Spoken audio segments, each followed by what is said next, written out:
Welcome to Window on the World, the program that highlights students who study abroad. Today on the show we have a group of students who traveled to Paris for the International Media Seminar, and I was actually able to go along with you guys on this trip. So could you start with introducing yourself and telling us your major? Hi everyone, my name is Sarah and I'm a mass communications major here at Missouri Southern, and I'm also minoring in graphic design.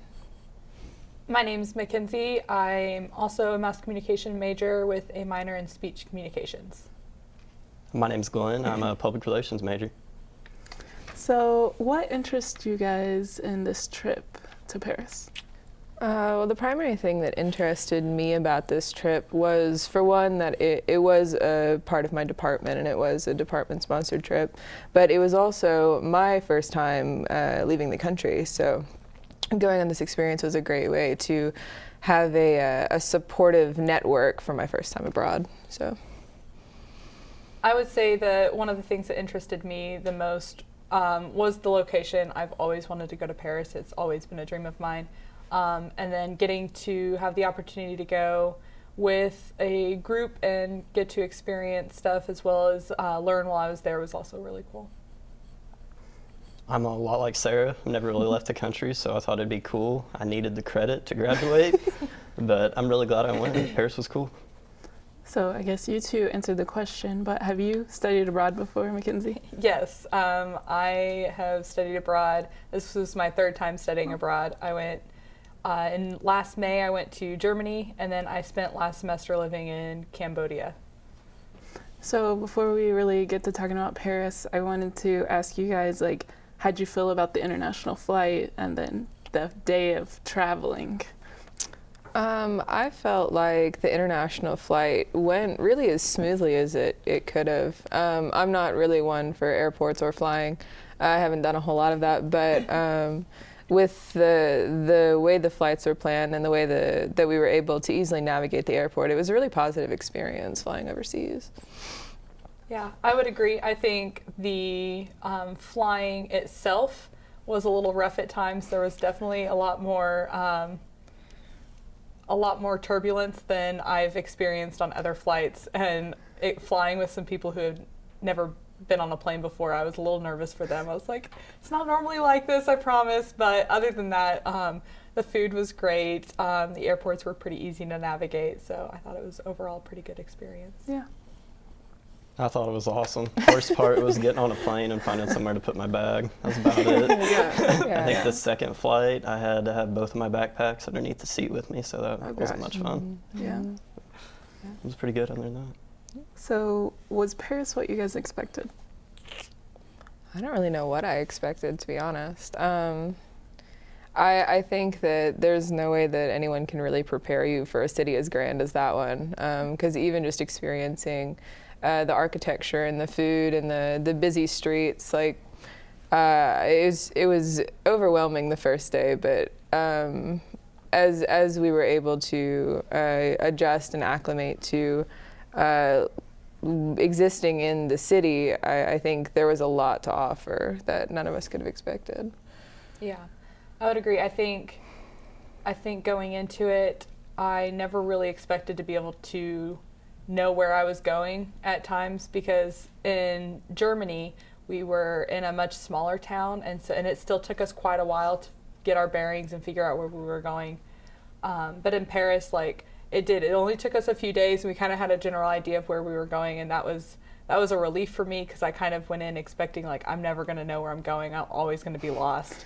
I was not expecting it to be as cold as it was. I was expecting it to be cold. Yeah. But getting there, I was still man, I still wasn't as mentally prepared for this as I thought it was going to be. So it was really cold, but other than that. I guess just how old everything was really surprising. I've never been around anything like that, or I guess a city that big, like Kansas City or St. Louis is the biggest I've ever been, and so it's quite a bit larger, and that really shocked me. Other than that, I think along with what you said about it being cold, I knew it was going to rain. I think everyone knew it was going to rain. We didn't expect that rain was going to turn into snow. Yes. So I don't know if everyone was completely prepared, packed completely for it to snow almost the entire trip.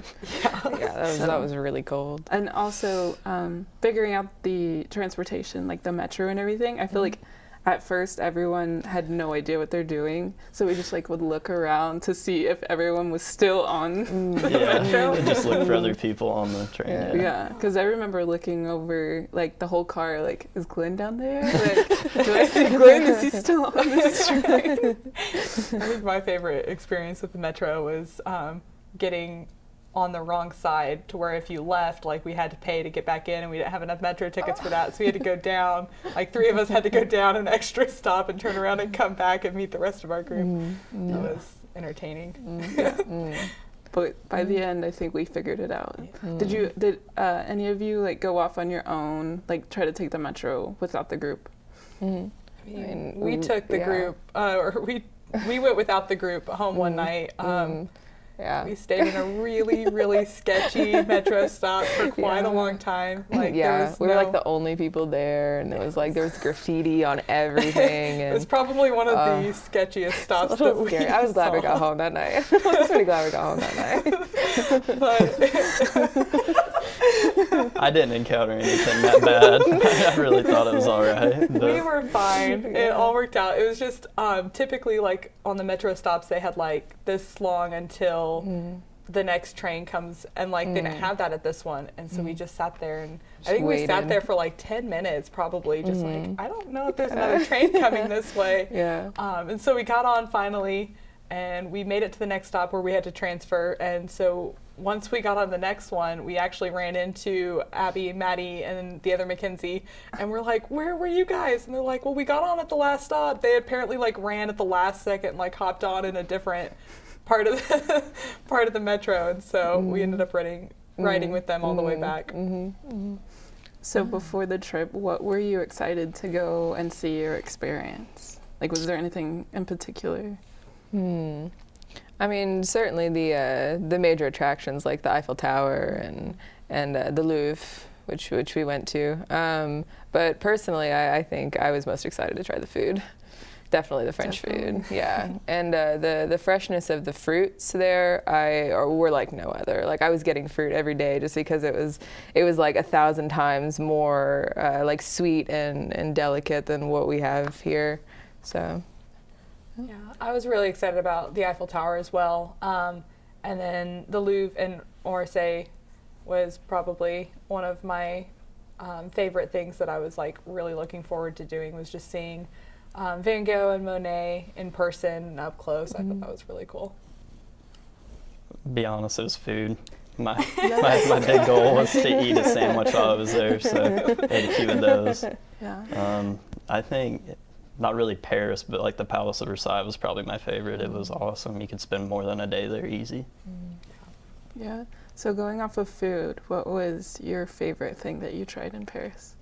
Ooh, we had a gelato place down the street from our hotel. Hands down, best thing that I've ever had. It was so good. My favorite food, I mean, the bakeries were always really good.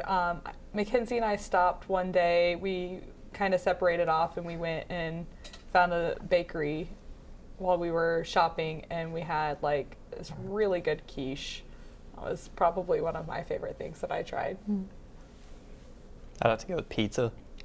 I think while we were there, I had pizza 4 times, twice from the same place. It was really good. And then, pizza. Yeah, I think I noticed that there is a lot more like bread and cheese everywhere. Like, that was more prevalent. Like, everywhere we went, there was like some weird kind of cheese. Even that cafeteria was amazing. At UNESCO. Yes. Oh, yeah, UNESCO. yeah, it was pretty good. Yeah. Their food was really good. I was surprised at the quality, like the level of quality of food everywhere we went. Even, like I just said, even in the cafeterias, like they were really good. Pride themselves on it. Definitely, yeah. So, did you know any French before you went on this trip? And how was that language barrier? I knew like the basics of French, like the bonjour and the merci, and just kind of really the most simple form of French like one can know.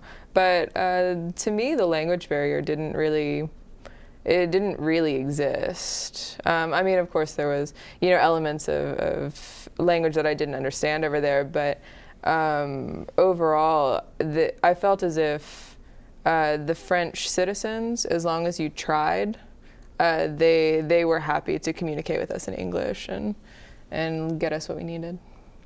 Yeah, I knew basic greetings. Pretty much that was it. I really didn't go in knowing anything. I think one of the main language barriers that I encountered was Mackenzie and I, one day we just like hit like 3 or 4 different people that we would say bonjour, and then they would just like start talking to us in French, and we would like have this look like I don't speak French, but they would like have an entire conversation before we were finally like, do you speak English? And then they were like, oh yes. And then they'd continue and like repeat everything in English again, which was nice, but we definitely ran into a couple of people who like held a whole conversation with us in French, found out that we spoke English, and they're like, oh, never mind, and then like walked away. And we were like, oh, okay. So that was always interesting and entertaining. I got really good at saying oui and pardon. And those were some of the only ones I knew. And about any time I said bonjour to somebody, they would automatically go to English. So I don't know if that was an accent thing or I was really bad at communicating. But No, I think I'm with you. I didn't know any French before. It was just the opportunity to go to France just arose, and I never thought of going to Paris before, and I'd never studied French, and I was like, okay, we're gonna do this. So I think ordering food was really fun because I was completely new to it. Like, I'd never taken a class, so I was like, this is gonna be fun. Like, I'm either gonna get my food or just not get my food. You'll get something else. So I think I agree with you. There wasn't much of a language barrier, though. they all knew English pretty Yeah, well. And then the yeah. people that are like, I don't really know English, still seem to have a pretty Yeah. good grasp on Like, it. everyone knew English. It was pretty nice, pretty easy to communicate with almost everybody. And we did attend the seminar at the American University, so Which was helpful. Yeah, plenty of English there. Yeah. Yeah. yeah.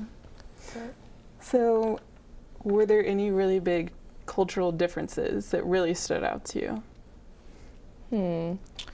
The biggest cultural difference I think that stood out to me was how much slower the French lifestyle is than American life, and really their focus on like a hangout type of culture and just like enjoying the little things in life and enjoying time spent with friends and family. And I think that was probably the biggest difference and my favorite difference, to be honest. But yeah, probably the biggest difference I noted. Yeah, I would have to agree with that. It was just much slower paced, more relaxed. You could always tell tourists in the metro versus the French because they were always the ones that were like running somewhere, Yeah. trying to get somewhere else. But Kyle, my roommate, and I, we both decided that like everybody in Paris just looked really cool and just suave and like everything they did. It's like we don't look like that at all here, but they just, I don't know. They There's dress just something well. different. They dress really well. I mean, it is the fashion capital of the world, Yeah. so I'm not really surprised. But yeah, everyone looked really nice there. I was like, Yeah. did I pack the right things? It was probably because they were also so relaxed. They weren't stressed out like the tourists. You were Yeah. like, why do they look so cool? They're not stressing out right now. So describe your first impression of our street, because our street was amazing. Like, when we pulled up on the street after we got off the plane and everything, like, I was like kind of in awe of our street, like cobblestone and everything. So I was just wondering if anyone else had that same reaction. I think immediately I was kind of overwhelmed with how much was happening on our street, like the awnings that are shown of like the fruit stand. Is that the one that was downstairs Yeah, from our that was the hotel? one right below us. Yeah, so that was my favorite fruit stand. But yeah, it was the buildings truly just tower over the cobblestone streets, and then there's colorful awnings like decorating all of the storefronts. And I almost didn't see our hotel at first because the sign was just, it was like tucked away and everything else, but it was gorgeous, like totally mind-blowing to see. Yeah, I was really excited when we pulled up to see the fruit stand and the grocery store across the street, because that was one thing that I really enjoyed about Germany and Cambodia, was just being able to go and like just pick some stuff up from the store and like where, not necessarily where a tourist would shop, but where the French would shop. And I thought that was really exciting to be able to have that so close to where we were staying. And like everybody else, the markets were awesome. We had like a butcher shop. We had, I don't know if you'd call that like a fish shop, just seafood. There was 2 or 3 flower stands. It was just really pretty. Everything about it was. And there was cheese shops and like jam shops. Yeah. Jam and honey. There was a caviar yeah. place farther down the road. Yeah, I thought it was really cool. And it goes along with that kind of slow-paced culture, is like people would just get up in the morning and just like browse the markets in the morning. I thought it was so cool. Yeah, Like, getting to go to the bakery in the morning was also a highlight. yeah, Down the street. getting a croissant in the morning. Yeah. Au chocolat. Yes. Love that. Yeah. So you talked about the bakery and stuff. Was that like your favorite breakfast, or did you guys like have a breakfast that was your favorite? Because I think a croissant was like my favorite. Yeah, I would yeah. have to agree. I think the croissants were my favorite. Yeah, I agree. The chocolate stuffed ones. Yes, Definitely. for sure. The chocolate stuff croissants Yeah, are those awesome. are pretty Anywhere popular. you Those got are pretty popular. Did you have like the pastries that had like the layers of pears on them? I didn't. I didn't eat one, but they looked delicious. They I were saw really them good. in the display case. They looked really good. Yeah. So did you try coffee there? Because the coffee was so small. Like Yeah. it was amazing. Yeah, I tried a coffee at one of the pizza places that we went to, and it was, I didn't realize I was getting coffee. It was like a dessert tester thing. Like you got a little bit of like several of the different desserts that they offer, but it also came with a small coffee. And I definitely regretted that decision when it came time for bed, because it was like 8 o'clock at night when we were eating there, and then I was like wired, and I was like, I'm not gonna be able to sleep tonight. But it was really good. I like coffee. I drink a lot of coffee here in the States and everywhere I've traveled. I think that's always one of my favorite things to try different places and see how it differs from place to place. But it was really good. Yeah, I tried the French espresso, the very first. I mean, espresso is way more prevalent there than it is here. And I mean, personally, it was good, but it was bitter. It was a really bitter coffee. And I definitely am a lot more used to like the cream and sugared coffee of the United States. But it was a good experience to try like foreign coffee. Yeah. I thought it was all pretty weak. Like it surprised me. Like the first espresso I had, was like, man, you can get much stronger black coffee here. But it's pretty good. Went to Starbucks, and it was Starbucks, so nothing real surprising there. But I thought the sizes were a lot smaller at Starbucks. yeah, Did you notice that? yeah. So I think by the end of the trip, the most popular thing to do in the morning was go to get fresh squeezed orange juice. That was so I good. lived for that orange juice every day. Yeah, they had this really cool machine in the market across the street where you would literally just pull a lever and it would slice the oranges, juice them, and dispense them into the bottle, which I'd never seen something like that before. Like, I was very That was so impressed. cool. Yeah, I did that a few times. Yeah. Yeah. So how was the media seminar? I thought there were a lot of very insightful speakers that came to talk to us. One of my favorite presenters, she's an author. She wrote about French culture, and she had published some series of books about like French lifestyle and their cuisine and things like that. And I thought it was really cool the way she laid out the differences between American and French culture, and how American culture has a tendency to really go bigger, but the French really focus on like the small little enjoyments in life. I thought that was a really interesting presentation. Yeah. I really enjoyed one of the, I think he was the last speaker. It was a war poet author, and it was just a really unique way to write about what was going on in the world. You heard a lot about journalism from different journalists who go and they write articles, or people who write for magazines, but I thought the poetry was a really unique way to get your message across, and it always left me wanting to know what happened after the poem ended. I was like, well, that ended way too soon, like what happened? I was always left wanting more, and I thought that was really cool. I thought the speaker from the embassy was the coolest. Like, Yeah. where else do you get a job where you get paid to learn like different languages like he did, get to travel? I think he said his apartment was paid for, his kids' education. Thought that was pretty cool, and he just, I don't know, had a lot of insight into what he does and how to do his job. I was surprised, just like the speakers that they had. Like they had like Eleanor Beardsley from NPR. Like that was really cool. They had Jim Bitterman from CNN. Like they had some pretty impressive speakers Yeah, for sure. at the seminar. So the setting of the seminar, was that what you expected? Like the apartment, like dinners, and then the classroom settings? Like, did you guys expect that at all? I think it was a lot smaller than I expected. I guess I don't know how much of like an expectation I went in with, but I think it was definitely a smaller, closer knit group than I thought it was going to be, which was cool. Like we got to know some of the kids from the other schools, Cali College over in Kansas. I got to hang out with a lot of them. And so it was really cool to be in a smaller space, just interacting with everyone, and you did get more interaction with the speakers like that. So I thought it was cool.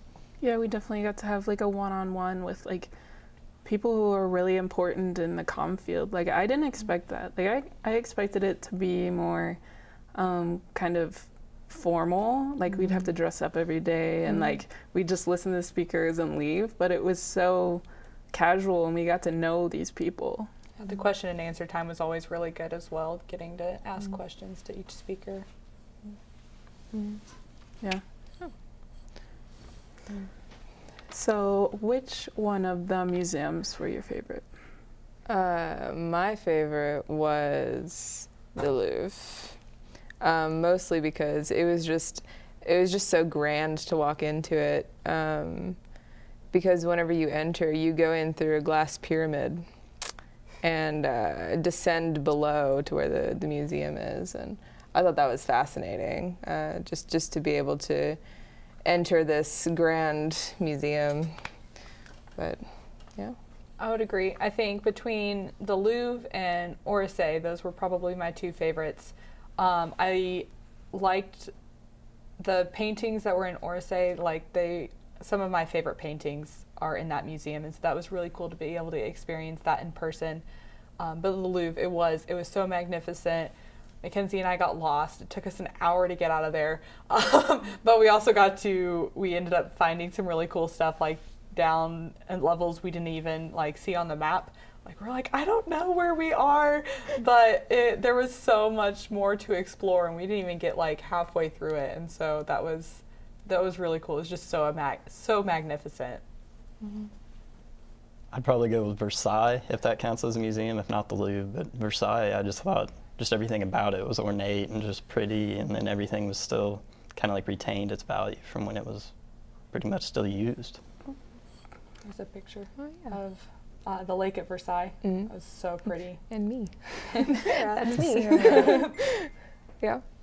Yeah, everything was so like gilded. Like the front gate when you walked in was literally gold. And that was part of the gardens. I believe at Marie Antoinette. Yes, Yeah. her summer getaway There's house. a really cool statue in the middle of. I thought it was crazy they were playing like orchestra music. Yeah, like, there in was the garden. speakers throughout everywhere. all the garden. I Yeah, couldn't that figure out so where it was cool. coming from at first. It was really cool. It really set the atmosphere for Versailles, I think. Yeah, one thing that I thought was really cool about like the grounds at Versailles is they seemed so like open to the public almost. Like people were riding bikes through there and really just enjoying the weather and enjoying each other and, you know, taking time to take in all the beauty that is the grounds of Versailles. Yeah. And it also helped that it was like actually really pretty that day. Like that was the best weather I think that we That was had the the whole warmest time day. that we Nicest were day there. of the trip. So we were just able to soak up some of the sun and just enjoy being outside, which was really exciting. I think that was very different from the purpose of Versailles from the beginning, though, because it was meant for royalty and to set Exclusivity. people apart. And then in modern day, it's just open to the public. So that's pretty cool. Yeah. So overall, you guys liked the seminar. Did you enjoy all the speakers? Yeah, overall, I think it was a really, really cool opportunity. Learned from so many different types of people, and it was just really cool. I think it was a good networking opportunity, too. Oh yeah, Oh, yeah. I got several business cards while I was there, which was cool. Yeah. And then the one woman from Syria, she's been in contact with a couple of students to help her with her See My Raqqa project that she's doing. So I think it was a really great opportunity for students to get involved, like, internationally. So yeah, definitely. So I guess thank you guys for sharing your experiences with us today and being on Window in the World. Thank you. Yeah, thank you for having us. Yeah. Thanks. So thanks for watching Window on the World. Be sure to tune in next time.